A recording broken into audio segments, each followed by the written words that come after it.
That morning, Look Cordelia at Ashmont me. learned the price I of her don't know if father's I can. debts. She woke to You can. silence. The house had been silent for weeks now since the creditors started calling, since the servants began leaving one by one. But this silence was different. This silence had weight. The knock came softly, once, twice. Then her lady's maid Mary's voice trembling through the door. "Miss Cordelia, please. Your father needs you downstairs." Mary never said please. Cordelia rose her fingers, finding the pins for her dark hair, by habit her eyes not yet fully open. The morning light through the window was weak London gray. November had stripped the trees bare. Winter was coming, though it felt like winter had already arrived in this house, creeping through the walls, settling in the corners where warmth used to live. She descended the stairs slowly.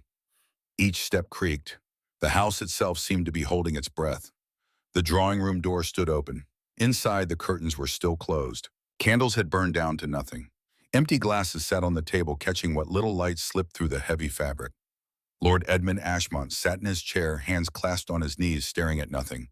He didn't look up when Cordelia entered. She made him look at her. "Father." The man lifted his head. His eyes were red, but not from tears, from something worse: exhaustion, despair, the kind that comes when a man has run out of road and found himself standing at the edge of a cliff.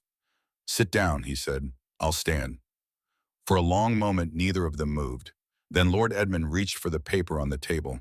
His hand shook as he held it out. Cordelia took it. The parchment was thick, expensive. Official. Two names were written at the top in elegant script that seemed to shimmer in the candlelight. Lord Edmund Ashmont, King Lucian Nightshade. Below the names, numbers. All of her father's debts listed one by one. The sum at the bottom was staggering. More than the house was worth. More than everything they owned. And beneath that, a single sentence. "In settlement, Miss Cordelia Ashmont through marriage." Cordelia read it once, twice. On the third reading, her hands began to shake, and she set the paper down carefully on the table. Slowly, as if moving too quickly might shatter what remained of the world. "When?" she asked. "Last night." "Were you drunk?" Her father looked away. That was answer enough. Cordelia turned to the window. She pulled the curtain aside. Outside, London continued. Carriages rolled past. People walked. The world kept turning, indifferent to the fact that hers had just stopped. Inside her, something rose. Anger, fear, shame. Not for herself, for him. For the man sitting in that chair who had gambled away his daughter like she was a horse or a piece of furniture. But she said none of it, because saying it would change nothing. The paper had been signed. The debts were real. And the Ashmont family had no other way out. She knew that too. "Who is King Lucian Nightshade?" she asked. Her father's silence stretched too long. "Father, who is he?" "The vampire king of the northern kingdoms." The words hung in the air, impossible and absolute. Cordelia turned slowly. "The what?" "You heard me?" Lord Edmund's voice was flat, dead. "Yorkshire, the Scottish borders. Half the north belongs to him, has for centuries. Vampires aren't real. They are." He looked at her, then really looked at her, and in his eyes was something Cordelia had never seen before. Terror. "They are, and I owe one a debt that can't be paid in gold." Cordelia's mind raced. Vampires. Impossible. Ridiculous. The stuff of Gothic novels and campfire tales. But her father's face told her it wasn't a tale. "Do you know him?" she asked. "I used to." "Used to?" Lord Edmund hesitated. "There's an old matter between our families. Something that happened 30 years ago. Land, magic. Things I can't undo." He paused. "He found me at that table. I don't think it was an accident." Cordelia stared at her father, at this man who had raised her, who had taught her to read, who had once lifted her onto his shoulders so she could see the New Year's fireworks. This man who had just sold her to a vampire. "When is he coming?" she asked. "This afternoon." Cordelia went upstairs. She closed the door to her room and sat on the edge of the bed. Her hands were shaking again, and now there was no one to hide it from. The vampire king of the northern kingdoms. She had heard the name. Everyone had. Lucian Nightshade, the wealthiest man in the north, the most powerful, the most reclusive. He never came to London except for the most important gatherings, and even then he kept to the shadows. But he had come once, last spring, to Lord Pembroke's ball. Cordelia closed her eyes, remembering. The ballroom had been crowded, overheated, full of voices and music, and too many bodies pressed too close. She had been leaving early, tired of the noise, when she passed through the doorway and nearly collided with someone. A man, tall, dark coat, Cold face, she had looked up, started to apologize, and met his eyes. They were dark, almost black. But for just a second, just one impossible second, she could have sworn they flashed crimson. He had stepped aside, inclined his head, said nothing. Cordelia had hurried past, heart racing for reasons she couldn't name. She had forgotten about it, dismissed it as a trick of the light, too much champagne exhaustion. Now she remembered. Those eyes, that cold measuring stare, the way he had looked at her as if seeing something she didn't know was there. King Lucian Nightshade had been at that ball, and he had seen her. At 2 o'clock the carriage arrived. Cordelia watched from the window. It was black, larger than any carriage she had ever seen, drawn by 4 horses, so dark they seemed to absorb the light. A crest was emblazoned on the door, silver against black, a design she didn't recognize but that made something in her chest tighten. The driver stepped down and opened the door. Lucian Nightshade emerged. He was exactly as she remembered from that night at Pembroke's. Tall, easily over 6 feet, with shoulders that spoke of strength despite the elegant cut of his coat. His hair was dark, swept back from a face that could have been carved from marble. High cheekbones, sharp jaw, mouth set in a line that revealed nothing. He looked across the garden. 1 second. 2. Then he walked toward the house with a stride that was too smooth, too graceful, as if his feet barely touched the ground. Cordelia stepped away from the window. She took a breath, then another. Then she went downstairs. Lucian was in the drawing room. He was standing. He had not sat down, and it was clear he had no intention of sitting. When Cordelia entered, he turned. His eyes were the same, dark, cold, revealing nothing. But there was something beneath the surface, something watching, waiting. He looked at her, not from head to toe, only at her face. One long moment. Then he inclined his head. "Miss Ashmont." "King Nightshade." Cordelia stopped several feet from him. She didn't move closer. "Would you like to sit?" "No." "Neither would I." A brief silence. Her father shifted in his chair, panic flickering across his face. Cordelia didn't care. "You've seen the document," Lucian said. His voice was low, without inflection. Northern accent, barely noticeable, but there. "I have. And," Cordelia held his gaze, "and there's something I want to ask." He waited. "There's an old matter between you and the Ashmont family," she said. "Is this marriage a continuation of that matter?" The room fell silent. Her father made a sound, something between a gasp and a protest. "Cordelia." "Father." One word, quiet but firm. Lord Edmund fell silent. Lucian looked at Cordelia with that same measuring gaze. He didn't blink, didn't move. For a long moment she wondered if he was going to answer at all. "No," he said at last. "Then why?" Another pause. Longer this time.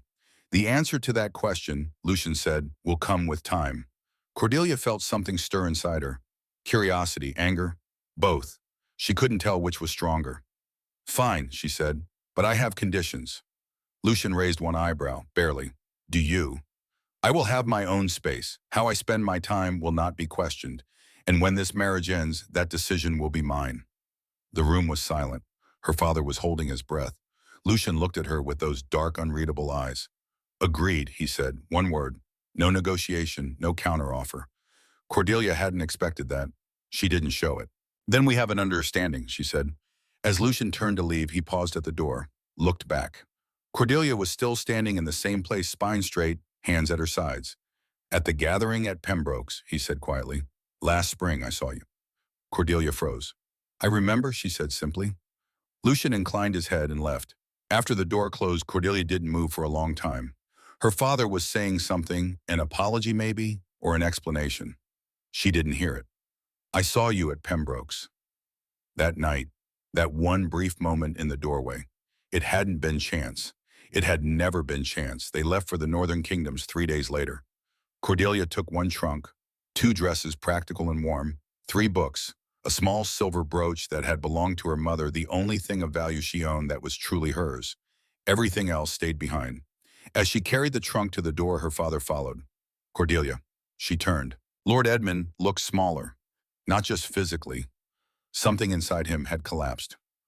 "I'm sorry," he said. Cordelia said nothing. "I know it's not enough," he continued. "I know sorry doesn't fix this. But I need you to know that I know, Father," she interrupted. She kept her voice even. "But an apology isn't enough, not yet." The man closed his eyes. Cordelia picked up her trunk and walked to the carriage. The journey took 2 days. Lucian sat across from her in the carriage. He had a book, though Cordelia suspected he wasn't reading it. His eyes didn't move across the pages the way a reader should. She looked out the window. London fell away behind them. The streets gave way to countryside, then to wilder land. Hills rose, trees thickened. The sky seemed to grow heavier, pressing down. They stopped for the night at an inn halfway to Yorkshire. Separate rooms. Lucian disappeared as soon as they arrived, and Cordelia didn't see him until dawn, when they resumed their journey. The second day, Yorkshire opened up around them. Wide, empty, bleak in a way that was both beautiful and terrible. The light changed as they traveled north. It became thinner, colder, as if the sun itself lost strength this far from London. At one point, Lucian closed his book. "You're not accustomed to the cold," he said. Cordelia turned from the window. "What?" "The north is different from London." He looked past her out at the landscape. "The first winter is difficult." Cordelia tried to understand why he had said it. Warning courtesy. It felt like neither. Just a fact stated plainly. "I'll adapt," she said. Lucian said nothing. He opened his book again, but Cordelia noticed that his eyes still weren't moving. They first saw Nightshade Castle from the ridge. As the carriage climbed, Cordelia leaned toward the window. In the distance, rising from between dark hills, stood a structure that seemed less built than grown from the earth itself. Stone gray and ancient, weathered by centuries. 3 stories tall, with 2 wings extending from a central tower that reached toward the sky like a finger of accusation. Trees surrounded it, bare of leaves, their branches skeletal against the twilight. The castle wasn't beautiful. It was powerful, permanent, as if it had always been there and always would be long after everything else had turned to dust. Cordelia felt something in her chest tighten. The carriage rolled through gates that groaned as they opened. The courtyard was vast, empty, silent, except for the sound of hooves on stone. Servants waited at the entrance. Not many. A housekeeper, tall and gray-haired, her face like carved wood. 2 maids in black. A butler so old he might have been part of the castle itself. The housekeeper stepped forward as Lucian emerged from the carriage. She bowed her head. "Your Majesty." "Mrs. Ravenna." The woman turned to Cordelia. Her eyes were dark, unreadable, but there was something in them. Assessment, judgment. "Miss Ashmont," she said. Her voice was flat, neither warm nor cold. "Welcome to Nightshade Castle." Cordelia stepped down from the carriage. The air was colder here, biting through her cloak. She looked up at the castle, at the windows that seemed to stare back like eyes. "Thank you," she said. Mrs. Ravenna led the way inside. The entrance hall was vast. A chandelier hung from the ceiling, unlit. The walls were lined with portraits, all in heavy frames, all showing the same thing. Men, pale-faced, dark-eyed, dressed in the fashion of different centuries. All of them had the same look. Cold, powerful, eternal. The Nightshade Kings. Generation after generation stretching back through time. Cordelia walked slowly past them, looking at each face. There were no women. Not one. "Your room is on the 2nd floor," Mrs. Ravenna said. She led Cordelia up a staircase that curved like a spine. Down a corridor lined with doors all closed. At the end, she opened one. The room was large. A 4-poster bed dominated the space, dark wood, heavy curtains. A fireplace was already lit, flames crackling softly. Windows looked out over the hills, now shadowed in the gathering dusk. Everything was in place. Perfect. Cold. Not the temperature, the atmosphere, as if the room had been waiting for a long time and had grown used to emptiness. "Did the previous lady of the house use this room?" Cordelia asked. Mrs. Ravenna paused, just for a moment, but it was noticeable. "Pardon, the king's mother or anyone who lived here before." The woman's face shifted. Barely, but something moved behind her eyes. "No," she said. "This room hasn't been used in a very long time." Cordelia waited, but Mrs. Ravenna didn't continue. "Thank you," Cordelia said. "Mrs." Ravenna inclined her head and left, closing the door behind her with a soft click. Cordelia stood in the center of the room. The fire crackled. Outside, night was falling, but it seemed to fall differently here. Heavier, more complete. She walked to the window. The hills stretched away into darkness. No lights, no signs of life, just emptiness and shadow. She was alone in a vampire's castle in the middle of nowhere, married to a king she didn't know. And she had 365 days to survive it. Cordelia turned from the window. She needed to understand this place if she was going to live in it. Needed to know its rhythms, its secrets, its dangers. She began with the furniture. The wardrobe was empty, except for 2 dresses that had been hung for her, finer than anything she had brought. The vanity held brushes, pins, a mirror that showed her own pale face looking back. The escritoire in the corner was small, delicate, inlaid with darker wood and patterns that might have been flowers or might have been something else. Cordelia opened it. Inside were compartments, empty mostly, except one. A letter. The paper was old, yellowed at the edges. The handwriting was elegant, feminine, slanted slightly to the right. Cordelia lifted it carefully and unfolded it. The letter began without preamble. To whoever finds these words, I am Rosalind Nightshade, Queen of the Northern Kingdoms, and I am writing from a place between life and death. If you are reading this, then I have failed to return, but perhaps you can succeed where I could not. Cordelia's breath caught. She read on. 30 years ago, a great betrayal was committed against our house. Lord Edmund Ashmont, through magic he did not understand, and bargains he should never have made, stole from us, not land, but something far more precious. In his desperation to save what he loved, he condemned me to lose what I loved most. Cordelia sank into the chair. I do not write this to curse him. I write this so that my son might one day understand. Forgiveness is more powerful than revenge. Love is stronger than hate. These are not just words. They are truth learned in darkness. The letter ended there.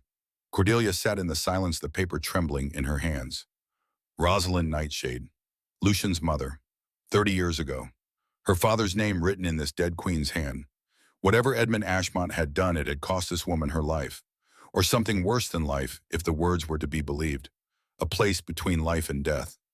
Cordelia folded the letter carefully and placed it back in the escritoire. Her hands were steady now. Her mind was working. She had been brought here for a reason, not just to settle a debt, something deeper. Something that went back 3 decades to a betrayal her father had committed when she wasn't even born.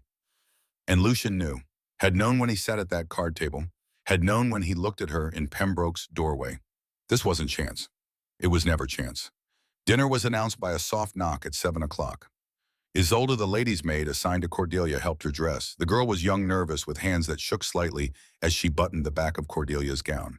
Is the castle always this quiet? Cordelia asked. Yes, miss. His Majesty prefers it that way. Does he dine alone? He did, until now. Cordelia met Isolde's eyes in the mirror. You're afraid of him. The girl's hands stilled. No, miss. Not afraid, but that he is the king, and he is what he is, Isolde swallowed. Different.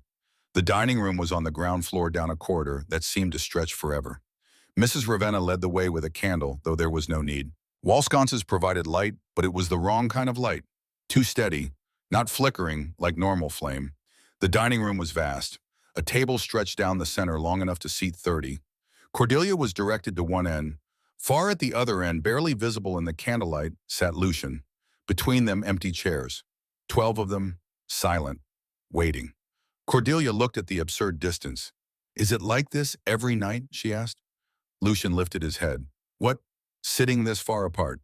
He looked at the table as if seeing it for the first time. We can change it if you wish. I do. A brief silence. Lucian glanced at Mrs. Ravenna. The woman understood immediately. 5 minutes later, Cordelia's place had been moved to the corner of the table directly beside Lucian. He wasn't bothered, but he was surprised. That much was clear in the slight widening of his eyes, the pause before he picked up his fork. Cordelia sat down, unfolded her napkin. Thank you, she said. Lucian didn't reply, but for the first time that evening, he looked at her instead of at his plate. The meal was simple. Roasted meat, vegetables, bread, wine. Lucian ate nothing.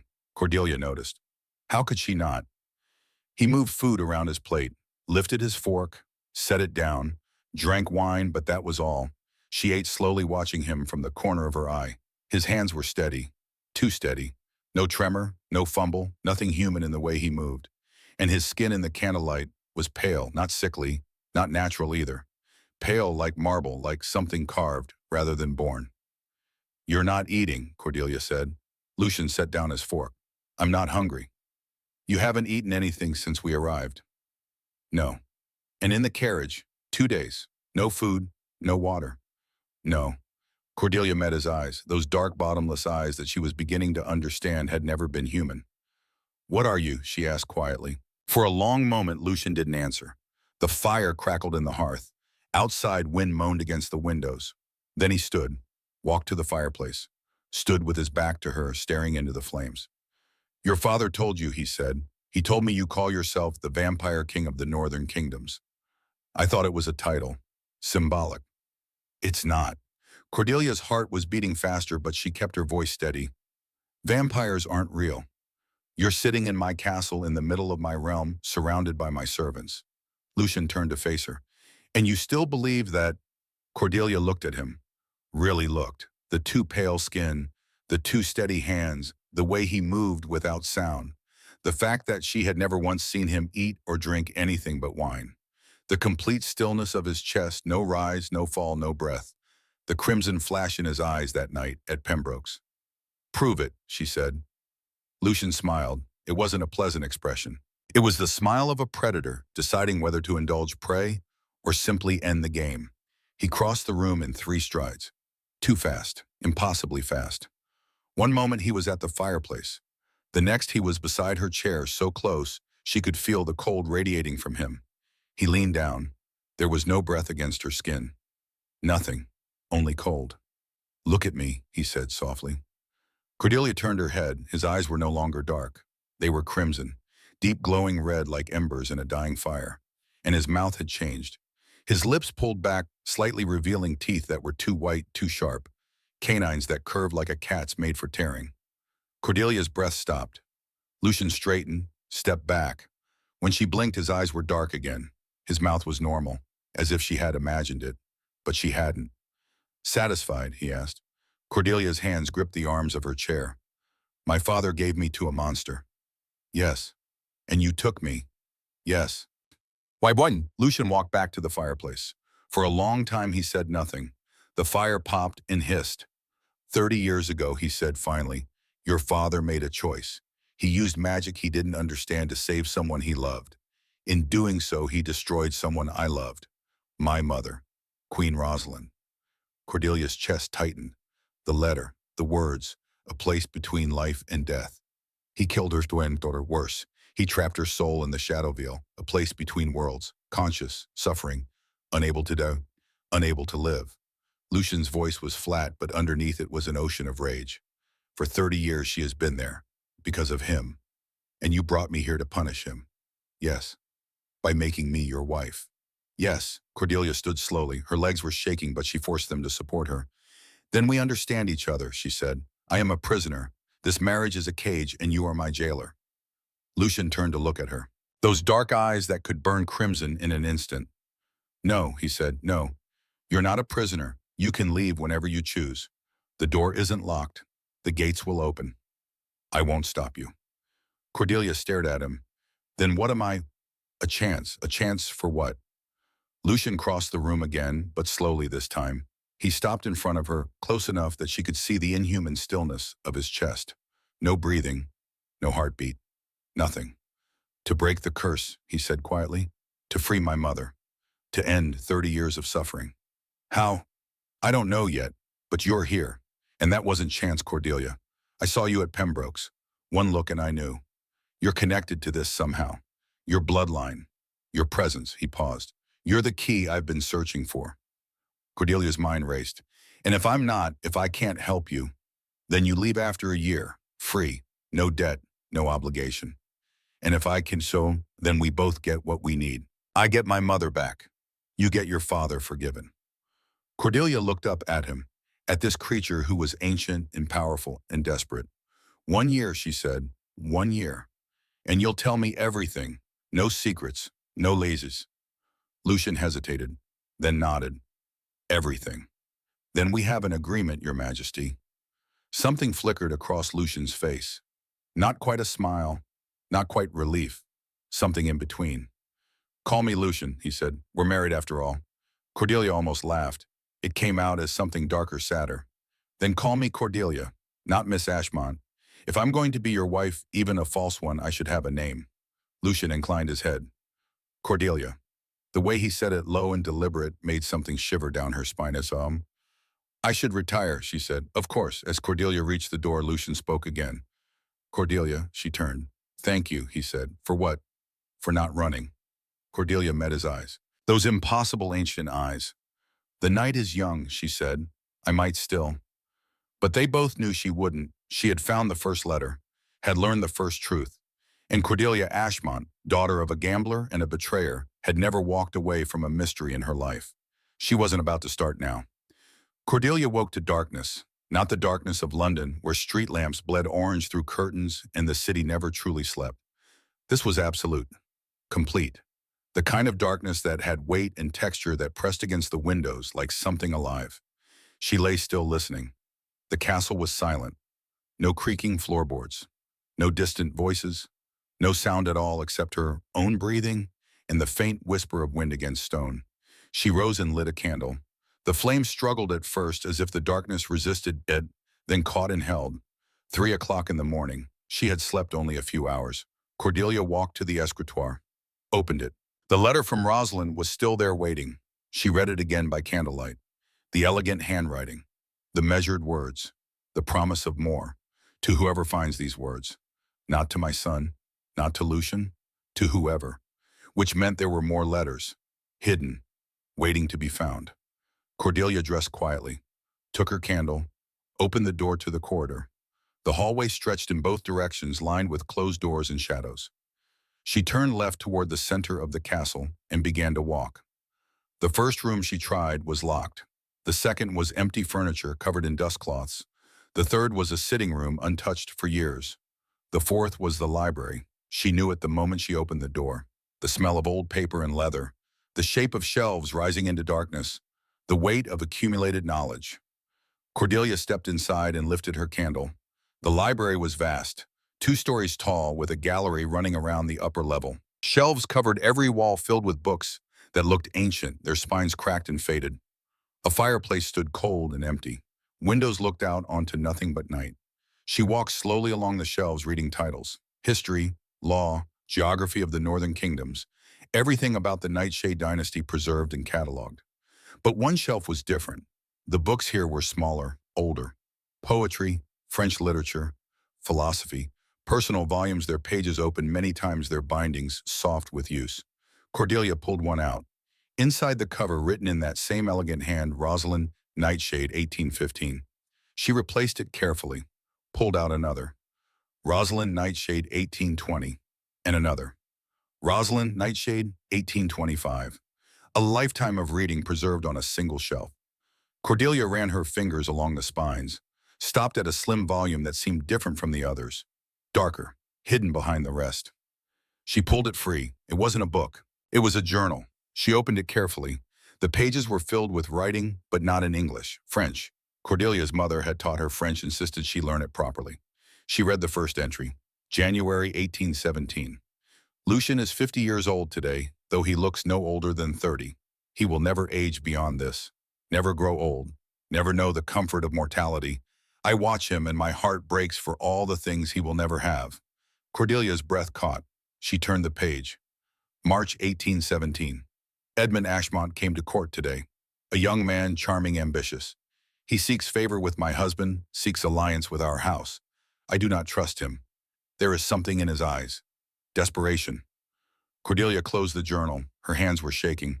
Edmund Ashmont, her father. Here, at Nightshade Castle. She opened the journal again, skipping forward. October 1817. The Ashmont matter grows complicated. Edmund has borrowed heavily against land he does not own. My husband warned him, but the man does not listen.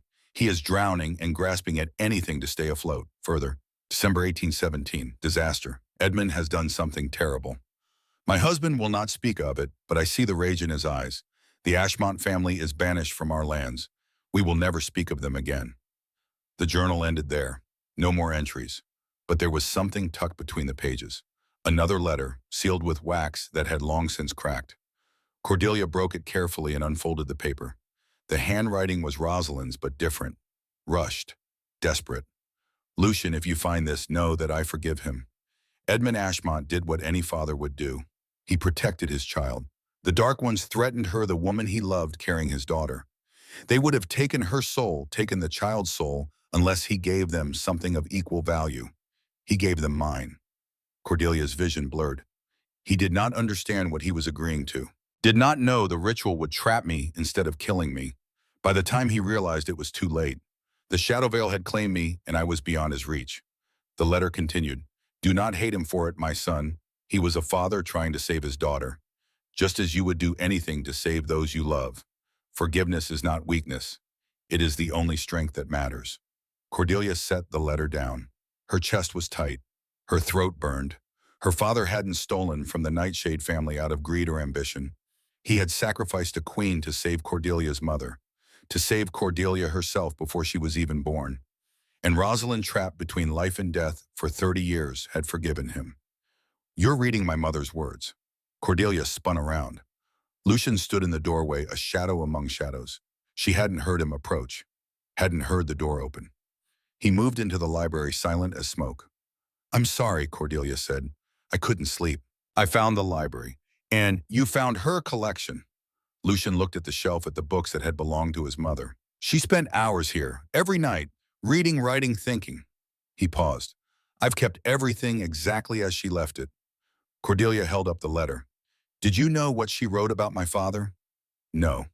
Lucian crossed the room, took the letter from her hands, read it by the light of her candle. She watched his face. It didn't change, but something happened behind his eyes. Something vast and terrible and sad. "She forgave him," he said quietly. "Yes. Even after 30 years in the Shadowville, even after everything. Yes." Lucian lowered the letter. "She was always better than me." Cordelia wanted to say something, wanted to offer comfort. But what comfort could she give to an immortal king who had lost his mother 3 decades ago and only now learned she had forgiven her killer? "What was she like?" Cordelia asked instead. Lucian walked to the window, looked out at the darkness. "Kind," he said. "She was kind in a way that seemed impossible for our world. Vampires are not kind. We are predators, hunters. We take what we need and feel no remorse." He paused. But she was different. She saw humanity as something precious, worth protecting, worth loving. "Is that why she forgave my father?" "Probably." Lucian's voice was soft. She understood that fear makes people do terrible things, that love makes them do worse. Cordelia joined him at the window. Outside, the first hint of dawn was touching the horizon, just a thread of gray against black. "You'll need to go to your room soon," she said. "Why's the sun?" Lucian smiled. It was the first real smile she had seen from him, and it transformed his face entirely, made him look young, almost human. "That's a myth," he said. "Sunlight doesn't kill us. It's just uncomfortable, like trying to read in a room that's too bright." "Oh." They stood in silence, watching the dawn creep slowly across the sky. "Tell me about the Shadowvale," Cordelia said. Lucian's smile faded. "What do you want to know?" "Everything. If we're going to free your mother, I need to understand what she's trapped in." He was quiet for a long moment. "The Shadowvale is a place between worlds," he said finally. "Between life and death, light and dark. It's where souls go when they're too bound to the mortal realm to pass on, but too damaged to stay. Most people who enter it simply fade. Their consciousness dissolves over time until there's nothing left. But your mother didn't fade. No, the ritual that trapped her was specific, precise. It bound her there, conscious and aware, unable to escape, but unable to die. A perfect prison. For 30 years. For 30 years. Cordelia looked at him, at the rigid set of his jaw, the tightness around his eyes. This wasn't just grief. This was rage so old and deep it had fossilized into something harder. "Is there a way to free her?" she asked. "I don't know. I've searched for 30 years, consulted every scholar, every grimoire, every ancient text I could find. The answer is always the same. The ritual that binds her can only be undone by someone with royal bloodline and willing sacrifice." "Royal bloodline? You mean Nightshade blood?" "I thought so. I've tried. I've entered the Shadowvale a dozen times, offered myself as sacrifice. But it doesn't work. The ritual rejects me. Either because I'm vampire, or because I'm her son, or because—" He trailed off. "Because what? Because I'm not willing enough. Because part of me wants revenge more than I want her freedom." He said it simply, without emotion, but Cordelia heard the self-loathing underneath. "That's not true. Isn't it I brought you here to punish your father? Used you as a piece in a game he doesn't even know he's playing." Lucian turned to face her. "That's not the action of a man who's truly let go of his rage." Cordelia met his eyes. "Maybe. But you also told me the truth. You could have lied, kept me ignorant, used me without my knowledge. You didn't. That doesn't make it right." "No, but it makes it human." Lucian laughed, short and bitter. "I haven't been human in over 300 years. You're more human than you think." He looked at her for a long moment, then away, out the window where dawn was slowly filling the sky with gray light. "You should rest," he said. "We have a long day ahead." "Doing what?" "I'm going to show you my world, the vampire realm. If you're going to help me, you need to understand what you're dealing with." Cordelia nodded. She gathered the journal and letters, carefully holding them like the precious things they were. As she reached the door, Lucian spoke again. "Cordelia." She turned. "Thank you," he said, "for reading her words, for caring about them. Most people would have thrown them aside." "They're part of her," Cordelia said simply. "Of course they matter." She left him standing by the window, a silhouette against the growing dawn, and made her way back to her room with a heart that felt strangely lighter than it had in days. The next 2 weeks fell into a rhythm. Cordelia spent her mornings reading Rosalind's letters. She had found more of them hidden throughout the castle. In drawers, behind books, tucked into the frames of paintings, each one a small piece of a larger puzzle. She learned about Rosalind's life, her marriage to the previous vampire king, the birth of her son, the slow realization that he would never age, never die, would outlive everyone and everything he loved. She learned about the Nightshade Court, the politics, the alliances, the careful balance between vampire and human worlds. And she learned about Edmund Ashmont. He had been young when he came to Nightshade Castle, 25, ambitious, drowning in debt. He had sought an alliance with the vampires, hoping their wealth and power could save him. But he had fallen in love instead, with a woman named Margaret, Cordelia's mother. Margaret had been gentle, kind, beloved by everyone who met her. When she became pregnant, Edmund's world had narrowed to a single point: protect her. Protect the child, at any cost. The Dark Ones had come to him then, rogue vampires, outcasts from the courts practicing magic that even the Nightshade dynasty forbade. They offered him a solution, a ritual, protection for Margaret and the baby in exchange for something of equal value, a soul. Edmund had agreed, had thought he was offering his own, but the Dark Ones had tricked him. They took Rosalind instead, the queen, the most precious soul in the northern kingdoms. By the time Edmund realized what he had done, it was too late. The ritual was complete. Rosalind was gone, and Margaret was safe. Cordelia was born 3 months later, healthy, whole, protected by a sacrifice she would never know about. Until now, Cordelia sat in the library holding one of Rosalind's final letters and wept. For her mother, who had died when Cordelia was 12, never knowing what had been traded for her life. For her father, who had carried the guilt for 30 years. For Rosalind, trapped in suffering so that a stranger's child could live. For all of them. Reading again, she looked up. Lucian stood in the doorway, dressed for riding. Dark coat, dark gloves, hair swept back. "Always," she said, wiping her eyes quickly. He crossed to her, looked at the letter in her hands. "That one's difficult," he said quietly. "They're all difficult." "Yes," he paused. "Come with me. You need air."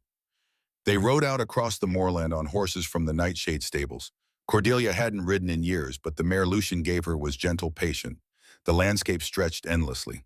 Hills rolled into hills, covered in heather that had turned brown for winter. The sky was vast and gray, pressing down like a weight.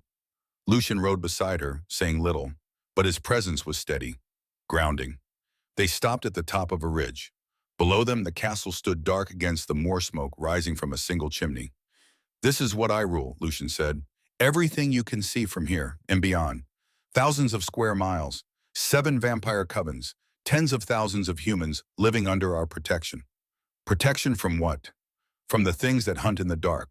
Rogue vampires, dark practitioners, creatures that even your father's London has never heard of. He looked at her.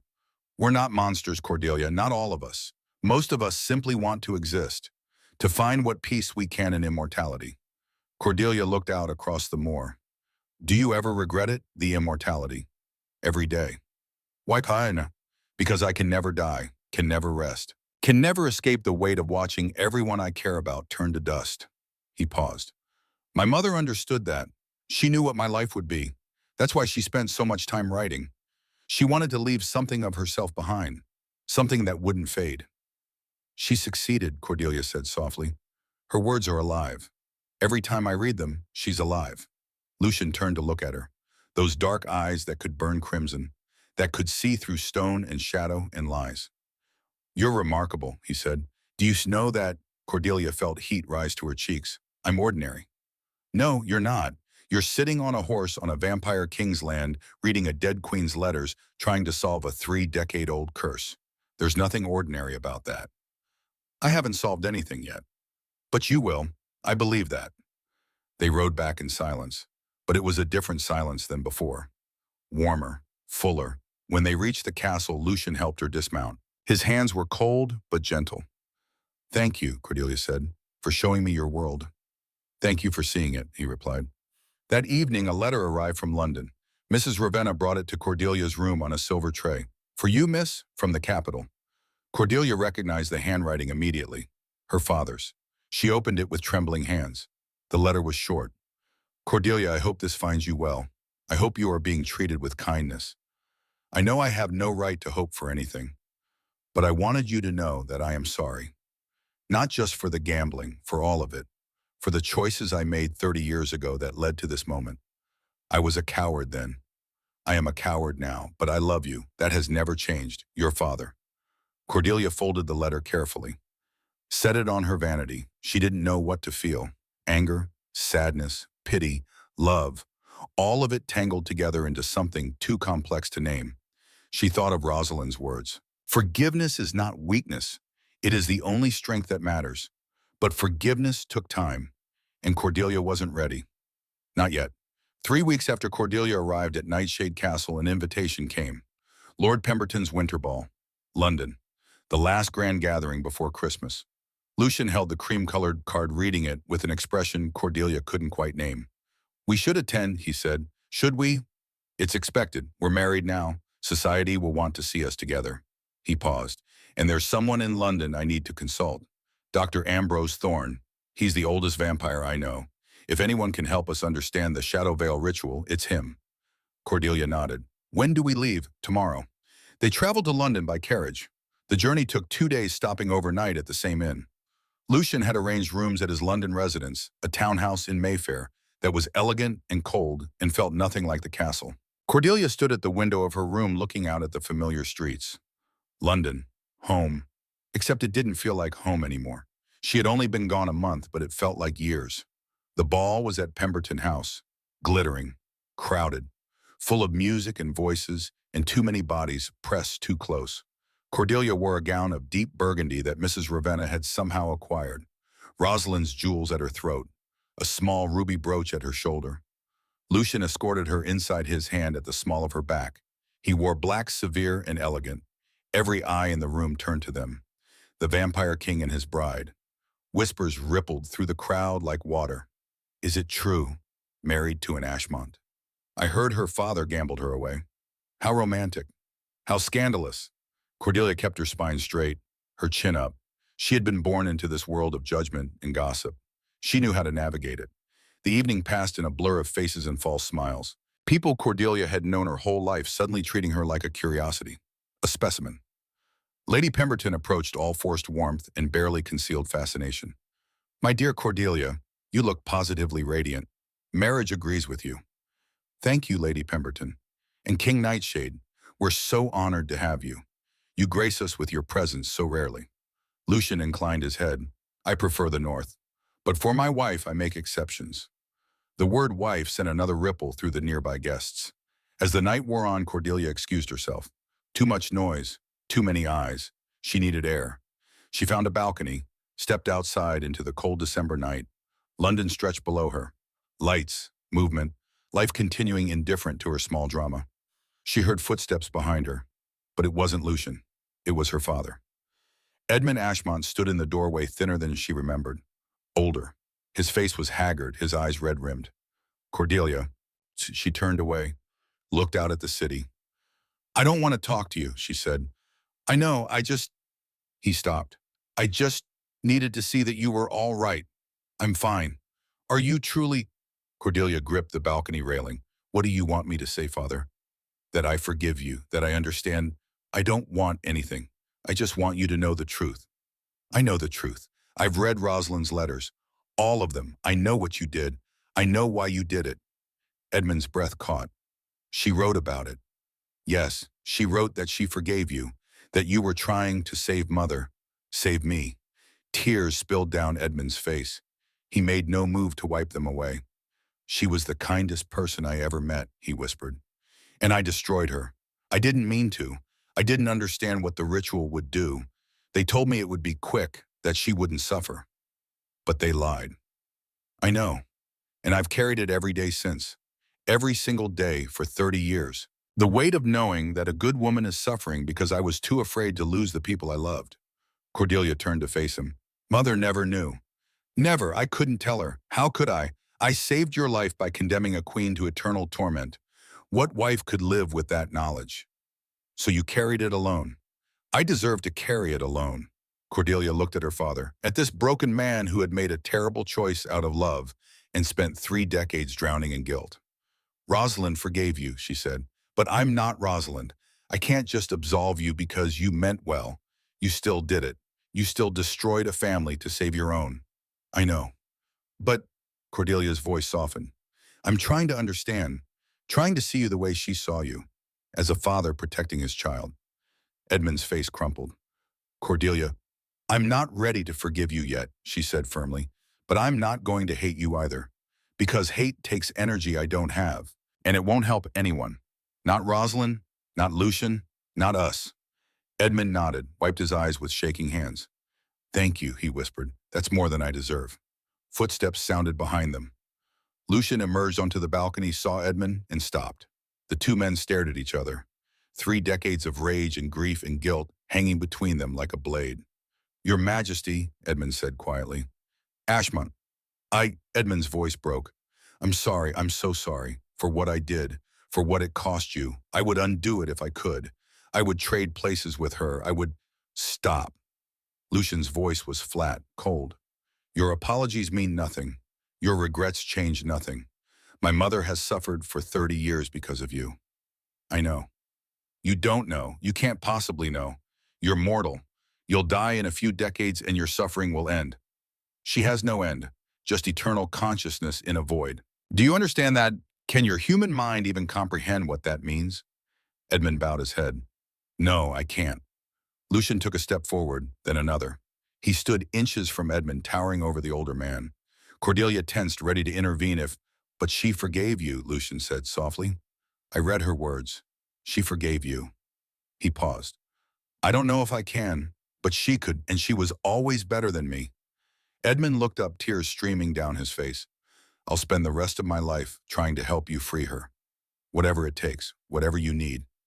I'm yours to command. I don't want your service. I want my mother. Then tell me how to give her back to you.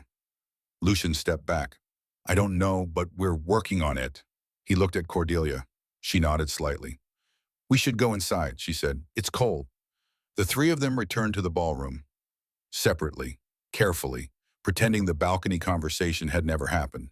But something had shifted. Some small piece of the terrible weight had been redistributed. Not forgiveness, not yet, but the possibility of it, somewhere in the future. After the ball, Lucian took Cordelia to a townhouse in a part of London she didn't recognize. The streets here were older, narrower, darker.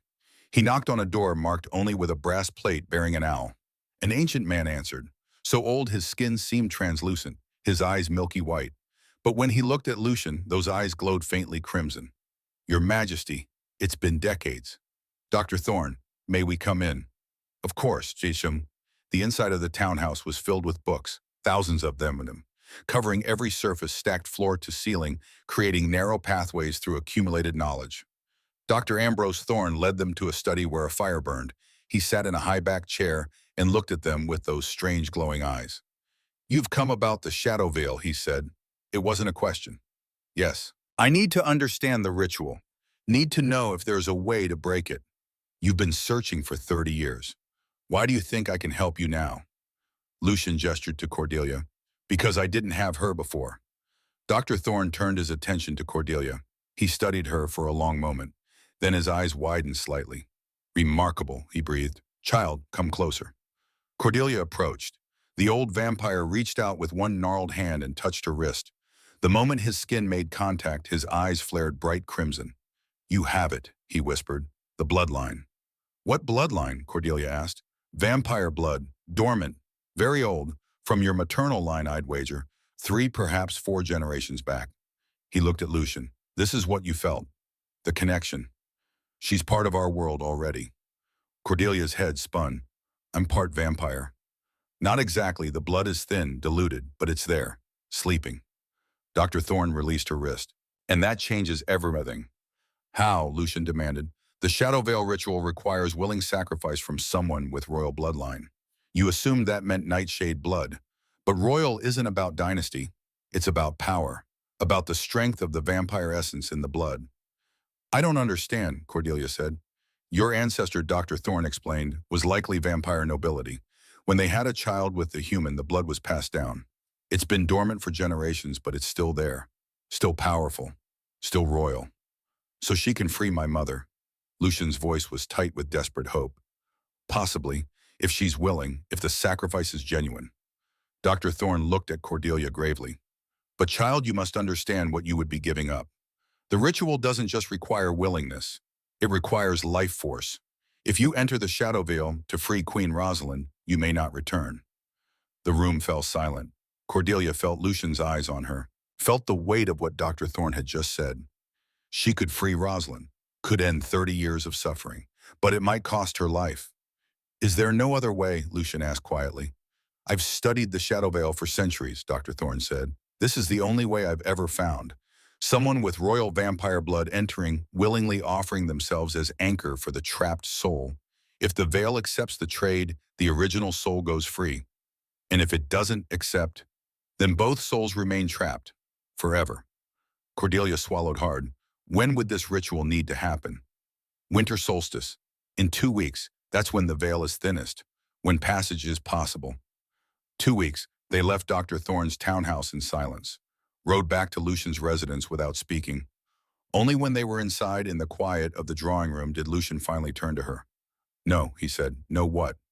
You're not doing this. I won't allow it. You don't control me. I won't let you die for my mother.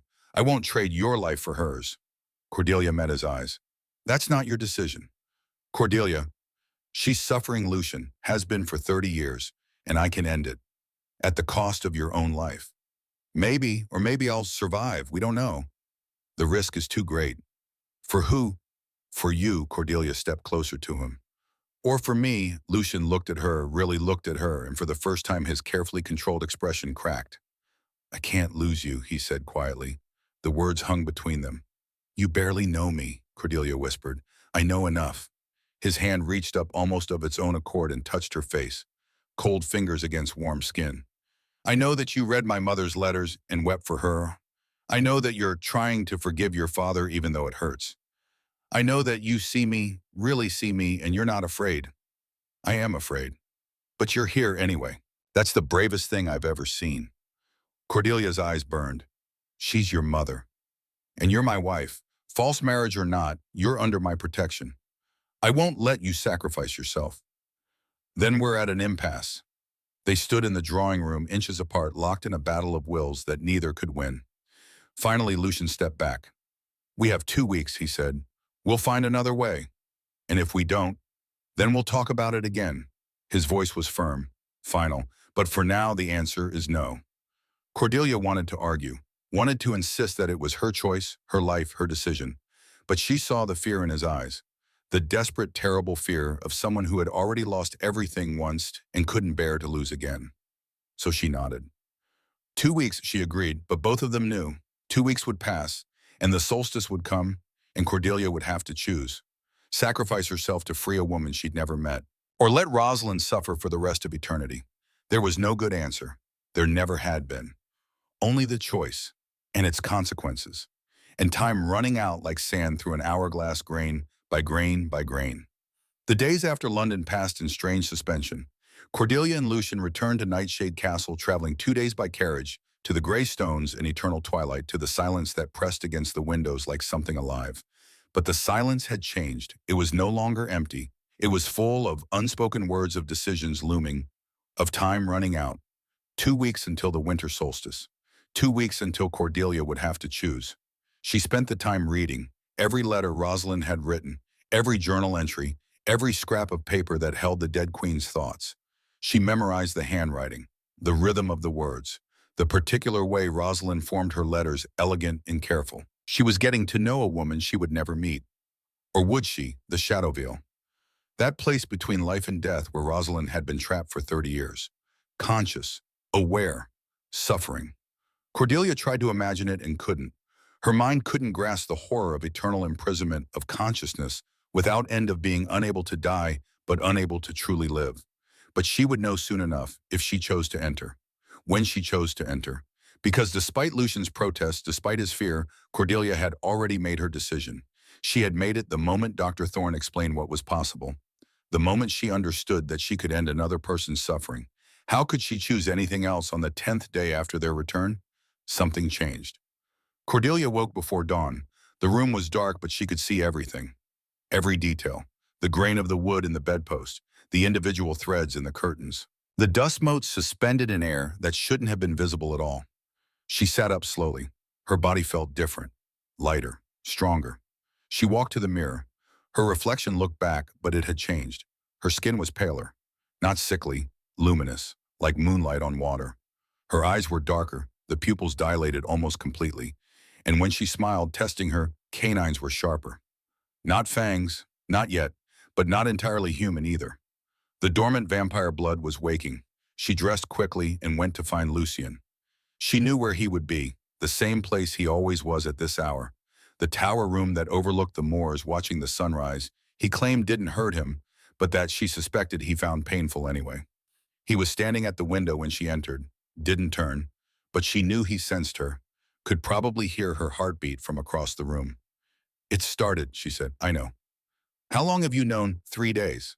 He turned to face her. "I could smell it, the change in your blood, the vampire essence waking." Cordelia crossed to him. In the growing light, she could see him more clearly than ever before. Every detail of his face. The way his skin didn't quite move like human skin. The complete stillness of his chest, no breathing, no heartbeat. "Dr. Thorne said it would happen," she said. "That entering the Shadow Veil would require the blood to be active, awake." "You're not entering the Shadow Veil." "Lucian, Sarah, no." He turned back to the window. "I've been thinking, there has to be another way. Another ritual. Another. There isn't. You know there isn't. You've been searching for 30 years. Then I'll search for 30 more. Cordelia touched his arm. He flinched as if burned but didn't pull away. "She's been suffering for 3 decades, Cordelia said softly. "Every day, every moment, conscious and trapped and alone. How can you ask her to endure even one more day when we have the power to free her? How can you ask me to let you die? I might not die. You might." He finally looked at her, those dark eyes that she had learned to read that showed more emotion than he wanted them to. "Dr. Thorne said the veil might keep you, might trap you the way it trapped her. If that happens, I'll have traded your suffering for hers. How is that better?" "Because she didn't choose it. I am choosing. Choice doesn't make death noble, it just makes it permanent." They stood in silence. The sun crept higher. Dawn light filled the room weak and gray. "There's something else," Lucian said quietly. "Something Dr. Thorne didn't mention. Or perhaps he didn't know." Cordelia waited. "The Shadow Veil curse has 2 parts, the imprisonment and the consequence of breaking it." He paused. "If my mother is freed, I die." The words hung in the air like a blade. "What?" The curse was specific, precise. It bound her soul to mine. If she's released, the binding breaks. And when it breaks, he stopped. "I have perhaps 6 months, maybe less days. The immortality will drain away and I'll age 300 years in half a year. I'll turn to dust." Cordelia's knees went weak. She gripped the windowsill. "That's why the ritual rejected you," she whispered, "when you tried to free her. It wasn't because you weren't willing, it was because freeing her would kill you. The curse won't let you sacrifice yourself." "Yes. So you've known, all this time. You've known that saving your mother means your death." "I've suspected. Dr. Thorne confirmed it when I spoke to him privately, after you left the room." Lucian's voice was steady, too steady. "So you see, Cordelia, even if you survive the Shadow Veil, even if the ritual works perfectly, you'll still lose, because I'll be dead within the year." Cordelia turned away. Her mind raced. All this time, all his searching. Not to find a way to free Rosalind, to find a way to free her without dying himself. And he had failed. "Does she know?" Cordelia asked. "Rosalind, does she know that freeing her will kill you?" "I don't know. The curse was cast after she was trapped. She might not understand all its terms." Or she might, and that's why she's never tried to escape. Never tried to break through from her side. Cordelia's voice caught. She's choosing to suffer to keep you alive. Lucian said nothing, but his silence was answer enough. I need to think, Cordelia said. There's nothing to think about. We're not doing this.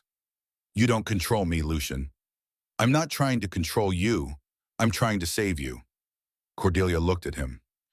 At this ancient, powerful king who had ruled for centuries, who commanded armies and territories, who could probably kill her with one hand, and who was terrified of losing her. I know, she said softly, but you can't. Some things are beyond even your power. She left him standing at the window and returned to her room, sat on the edge of the bed, tried to breathe. The situation was impossible. Free Rosalind and Lucian dies. Leave Rosalind trapped and she suffers forever. Enter the Shadow Vale and Cordelia might die or be trapped herself. Stay away and nothing changes. There was no good choice. No path that didn't end in agony for someone. Unless there was something Dr. Thorne hadn't known.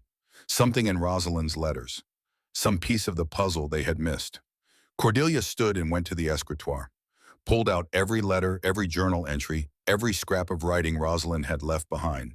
She spread them across the bed, organized them chronologically, read them again, every word, looking for something, anything, and then she found it. A line in a letter dated 3 months before the curse, before Edmund's betrayal, before everything fell apart. There are old magics in this world that even vampires don't fully understand.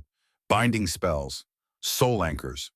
The dark practitioners claim they can tie one life to another so completely that neither can exist without the other. But they also say that true love can rewrite any curse, can transform poison into medicine, can make the impossible possible. True love can rewrite any curse. Cordelia read the line again and again. Dr. Thorne had said the curse required willing sacrifice from someone with royal vampire blood, that it would accept Cordelia as the trade. But what if the curse could be changed, modified? What if there was a way to free Rosalind without killing Lucian? What if love was the key she needed to speak to Dr. Thorne again? 2 days later, Cordelia made the journey to London alone. Lucian had protested, had insisted on accompanying her, but she had been firm. I need to do this myself, trust me. And surprisingly, he had let her go. The carriage ride took 2 days, stopping at the inn overnight. Cordelia spent them thinking, planning, hoping. She arrived at Dr. Thorne's townhouse after dark, knocked, waited. The ancient vampire opened the door unsurprised. Miss Ashmont, I've been expecting you. Inside, surrounded by his thousands of books, Dr. Thorne listened as Cordelia explained what she had found. The line in Rosalind's letter, the possibility of transformation. True love rewriting curses, he said thoughtfully. It's an old idea, older than me, and I'm very old indeed. Is it possible? Possible, yes. Probable, I don't know. He stood, moved to a shelf, pulled down a massive tome. There are documented cases, curses modified by unexpected variables, love being the most powerful variable of all. So if I enter the Shadow Vale, if I offer myself willingly, and if, Cordelia hesitated, if I love him, truly love him, it might change the curse's terms. Doctor. Thorne looked at her with those strange milky eyes that glowed faintly red. Do you, he asked, love him? Cordelia opened her mouth, closed it. Did she? She had known Lucian for barely 6 weeks, had married him under duress, had spent the first week afraid, the second week curious, the third week beginning to understand. But love, she thought of him standing at the window watching sunrises that hurt him because they reminded him of his mother. Thought of the way he said her name low and careful as if it was something precious. Thought of his fear when he realized she might sacrifice herself, his desperate, terrible fear. Yes, she whispered. I think I do. Dr. Thorne nodded slowly.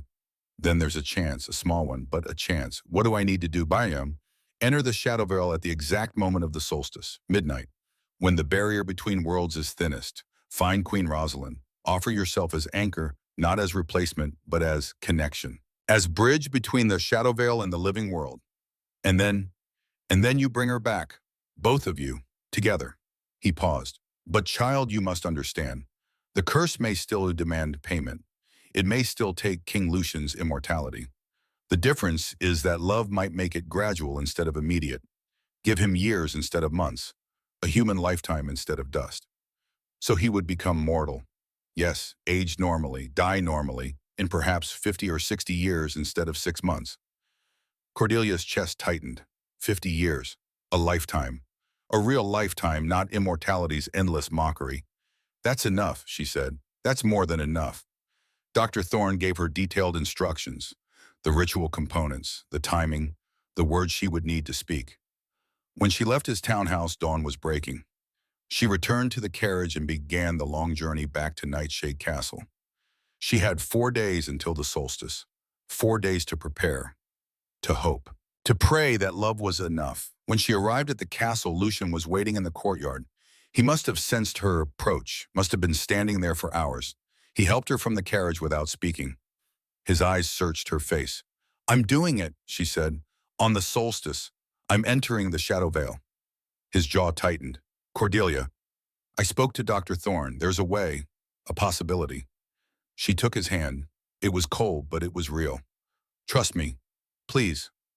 Lucian looked at their joined hands, at her small, warm fingers wrapped around his pale, cold ones.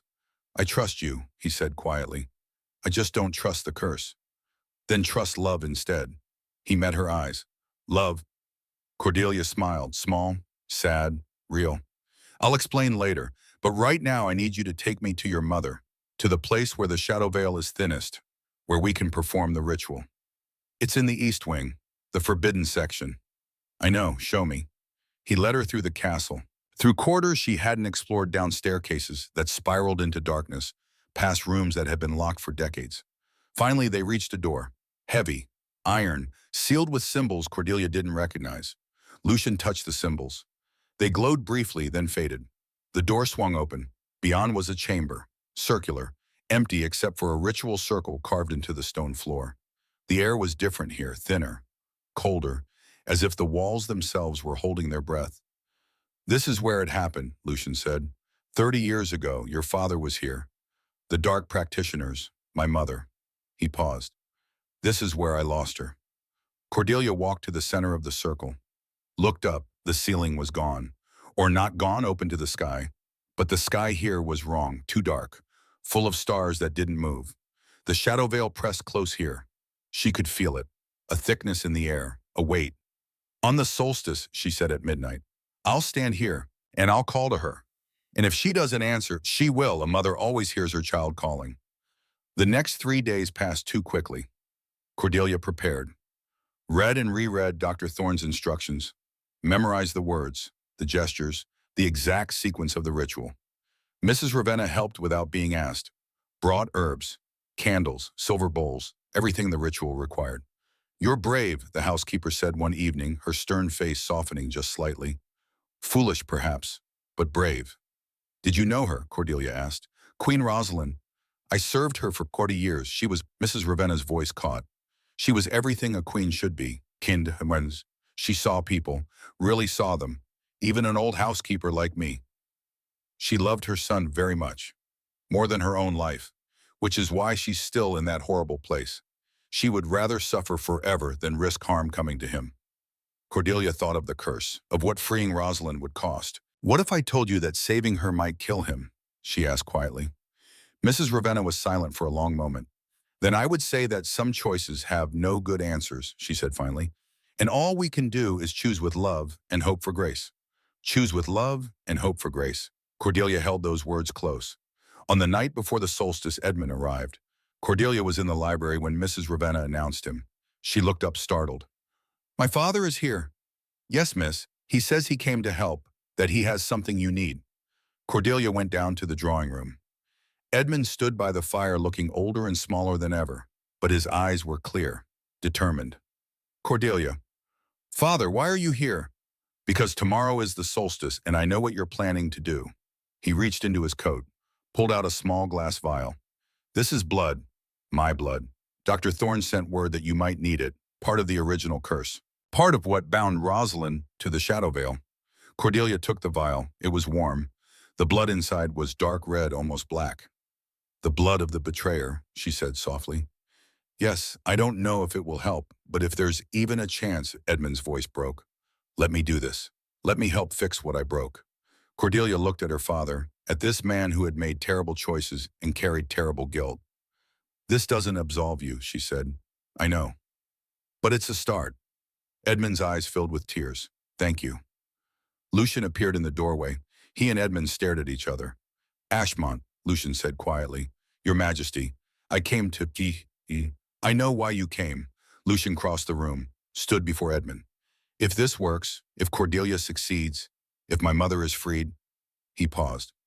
I want you to know that she forgave you. I've read her words. She understood.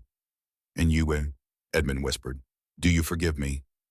Lucian was silent for a long time. Ask me again, he said, finally, after we have her back. It wasn't forgiveness, but it wasn't hatred either. It was possibility. The winter solstice arrived. The day itself was gray and cold. The castle seemed to hold its breath. Even the wind was silent. Cordelia spent the morning in prayer. Not to any particular god, just to the universe. To whatever force governed curses and love and impossible choices. Please let this work. Let love be enough. At sunset, she dressed carefully. A simple white gown, no jewelry except Rosalind's ruby brooch, her hair loose, her feet bare. She looked at herself in the mirror, at the woman she had become in just 2 months. Stronger, braver, changed.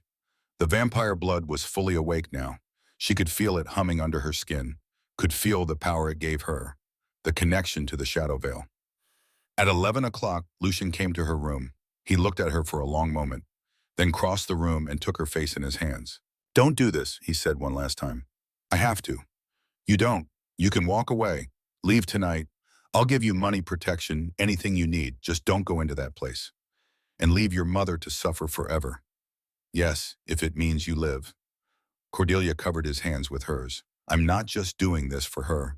I'm doing this for you, for us, for the possibility of a future that isn't haunted by guilt and grief. There is no us if you're dead. Then I won't die. She smiled. Have a little faith. Lucian pulled her close, pressed his forehead to hers. His skin was cold, but his touch was gentle. If you don't come back, he whispered, I will tear the shadow veil apart. I will burn down the barriers between worlds. I will... Shh. Cordelia kissed him. Soft, brief. I'll come back, I promise. At midnight, they gathered in the East Wing chamber. Lucian, Cordelia, Mrs. Ravenna, Edmund, Doctor. Thorn had sent detailed instructions, but only Cordelia could perform the ritual. Only she had the bloodline, the willingness, the love. She stood in the center of the ritual circle. Around her, the candles flickered.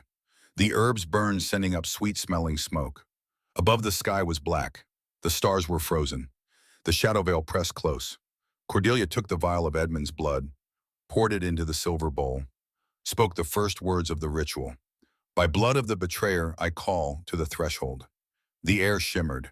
She added her own blood next, a small cut on her palm, 3 drops into the bowl. By blood of the willing, I offer passage. The shimmer intensified. The circle began to glow, and then she spoke the final words, the most important ones. By love that rewrites all curses, I call to Queen Rosalind Nightshade. Mother, prisoner, I am coming for you. The world exploded into light. Cordelia felt herself pulled forward, not physically, but her consciousness, her essence, her soul. Pulled through the barrier between worlds and into the space beyond. The shadow veil, it was gray, endless gray, no up or down, no sense of direction, just void stretching in all directions, and cold.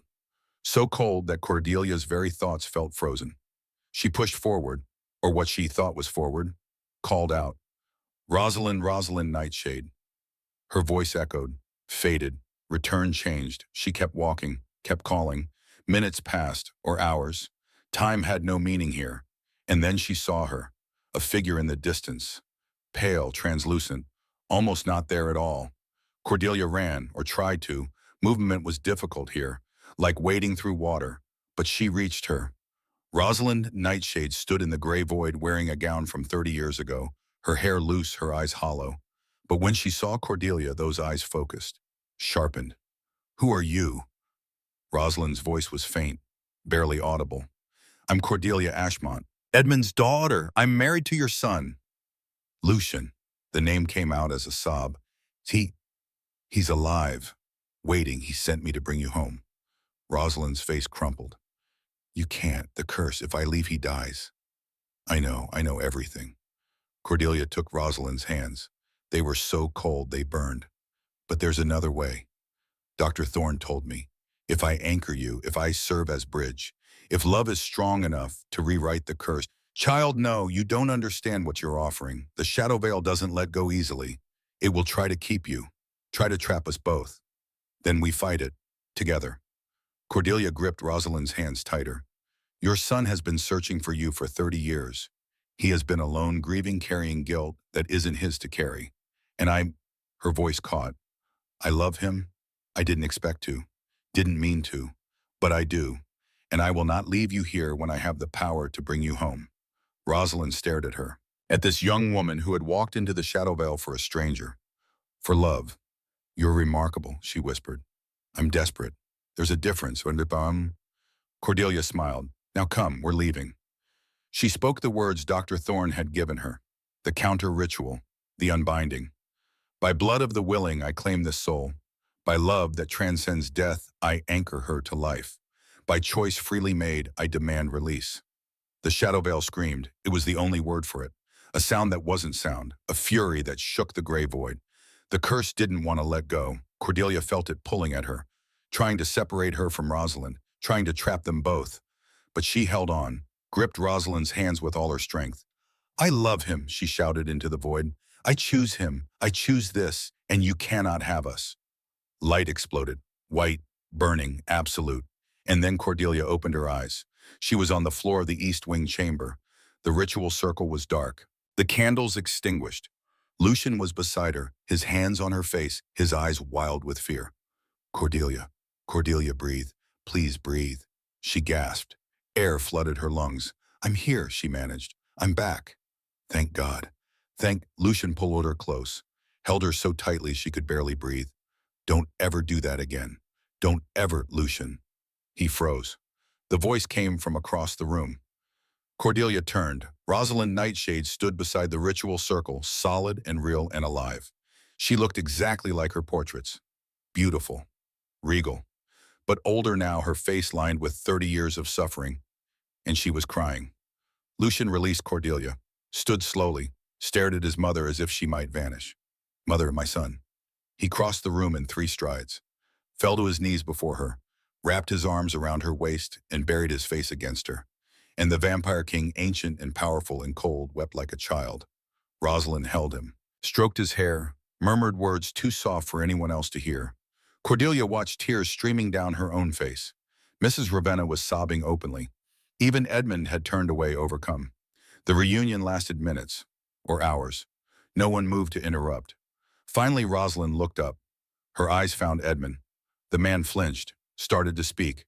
But Rosalind shook her head. Not now, there will be time for words later. Right now, she looked at Cordelia. Right now, I need to thank the woman who brought me home. She crossed to Cordelia, took her hands. You risked everything, Rosalind said softly, for someone you never met. Why, Carl? Because he loves you, Cordelia said simply, and I love him. Rosalind smiled, pulled Cordelia into an embrace. Then welcome to the family, daughter.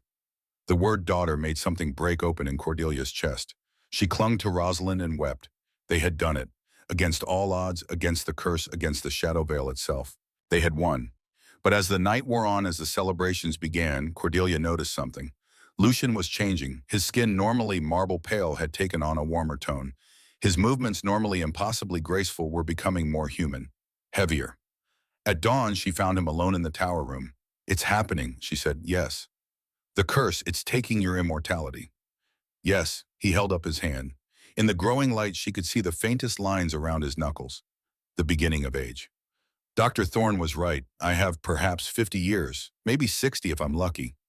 And you're all right with that. Lucian turned to face her. His eyes were still dark, but no longer crimson. Fully human now. I have my mother back. I have you. I have a lifetime, a real lifetime ahead of me. He smiled. How could I not be all right? You'll age, grow old, die. Like every human does, like you will. He took her hands. We'll grow old together, Cordelia. Isn't that what people do when they love each other? Cordelia's eyes burned. Say it again. What? That you love me. I love you. He said it easily now, no hesitation. I think I loved you from the moment you walked into that drawing room and refused to sit down. You were so fierce, so unafraid. I had never seen anything like it. I was terrified. You were magnificent. He kissed her then, properly. Not the brief touch from before, but deeply thoroughly as if he had been waiting months for permission. When they finally pulled apart, Cordelia was breathless. So what now? She asked. Now we live. We rule. We fix what's been broken. He paused. And we start over. And they did. Spring came to the northern kingdoms. The hills turned green, flowers bloomed. The eternal twilight gave way to normal days and nights, light and shadow taking turns as they were meant to. The curses breaking had changed more than just Lucian. The entire vampire realm had shifted, lightened, as if Rosalind's freedom had freed something in the land itself. Rosalind recovered quickly, resuming her place in the castle, advising, guiding, helping Cordelia learn what it meant to be queen. She met with Edmund, spoke with him for hours, and impossibly forgave him. Forgiveness is easier than I expected, she told Cordelia. When you've spent 30 years in darkness, you learn to let go of anger. It's too heavy to carry. Edmund visited regularly, had become something like family. Not forgiven entirely, perhaps, but accepted, given grace. Lucian continued to age, slowly, gracefully. His hair gained more silver, his face gained more lines. He moved like a man now, not a creature. Breathed, lived, and he had never been more beautiful. On their first anniversary in the tower room at dawn, Cordelia stood wrapped in Lucian's arms. Are you happy? He asked. She thought about it. Really thought. A year ago, she had woken in London to learn she'd been gambled away, had thought her life was over. Instead, she had found purpose, family, love. Yes, she said, I'm happy. Lucian kissed the top of her head. So am I. And he was. They both were. Some gambles lead to ruin, some lead to regret, but theirs, against all odds, against all logic, against every rule of curses and magic and impossible choices, theirs had led to love. And in the end, that was the only wager worth making.